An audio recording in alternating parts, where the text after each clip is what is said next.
Assalamualaikum warahmatullahi wabarakatuh. How are you kids? Excited to learn today? Today we are going to study chemistry. For the topics that we will discuss, please check the following video. Assalamualaikum warahmatullahi wabarakatuh. Apa kabar anak-anak? Kembali lagi di pelajaran kimia, lanjutan tentang atom, di mana hari ini kita akan membahas tentang perkembangan teori atom.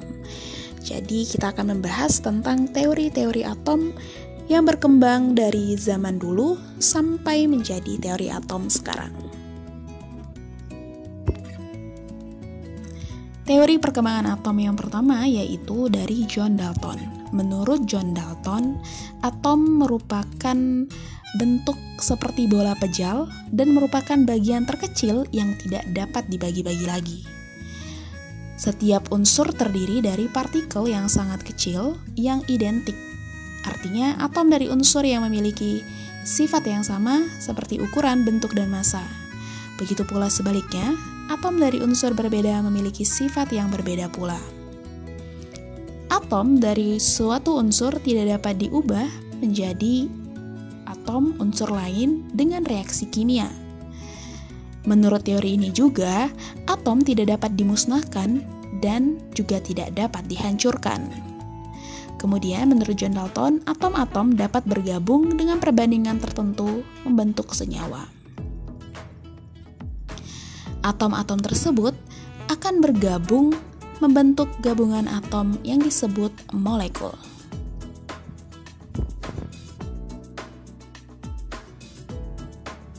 Contohnya, sebuah atom X digabungkan dengan dua atom Y akan menghasilkan molekul Y2X, di mana bentuknya seperti pada gambar berikut.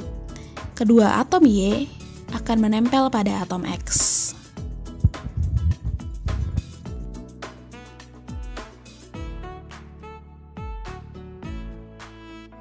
Teori kedua yaitu dari Joseph John Thomson atau yang sering kita kenal dengan J.J. Thomson.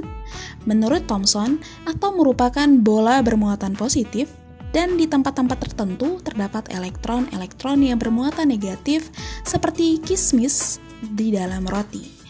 Atom merupakan bola pejal yang memiliki muatan positif.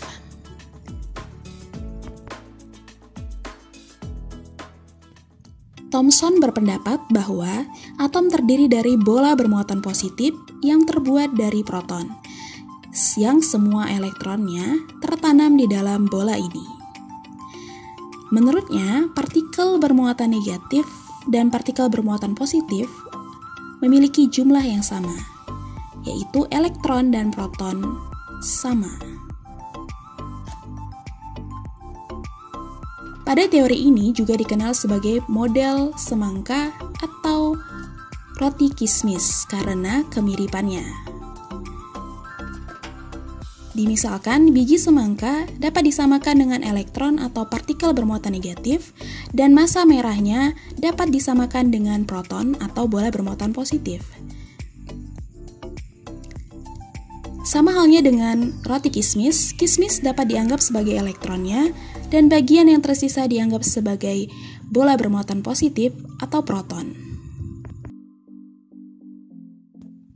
Teori yang ketiga yaitu dari Ernest Rutherford atau biasa dikenal dengan teori Rutherford. Menurutnya, atom adalah bola yang di tengah-tengahnya terdapat inti atom yang merupakan pusat muatan positif dan pusat massa, sedangkan elektron-elektron berputar mengelilingi inti. Atom sebagian besar terdiri dari ruang hampa, sehingga inti mengelilinginya dengan tanpa lintasan.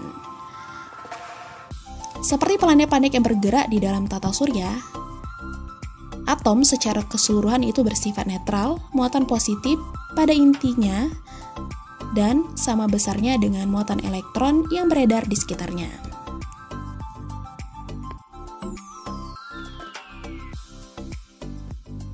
Inti dan elektron saling tarik-menarik. di mana gaya tarik-menarik ini merupakan gaya sentripetal yang mengendalikan gerak elektron pada orbitnya masing-masing, seperti gravitasi dalam tata surya.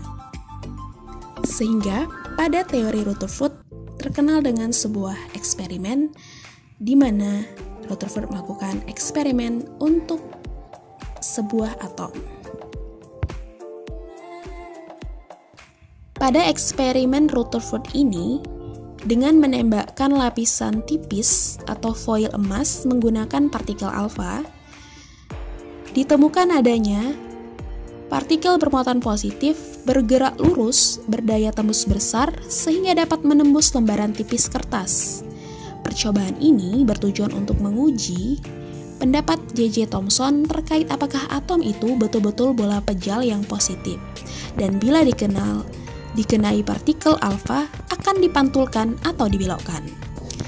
Dari pengalaman ini didapatkan fakta bahwa sebagian besar partikel alfa melewati foil emas tanpa dibelokkan, di mana sebagian besar ruang di dalam atom kosong.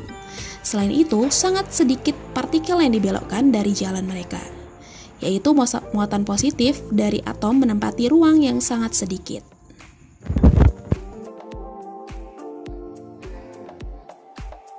Teori perkembangan atom ketiga yaitu dari Niels Bohr.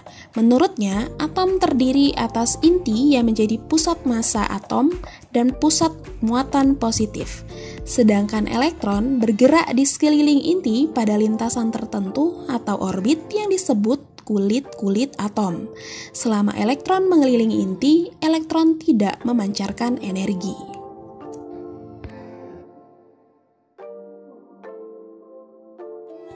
Bohr mengatakan bahwa elektron berputar di sekitar inti, tetapi energinya tetap.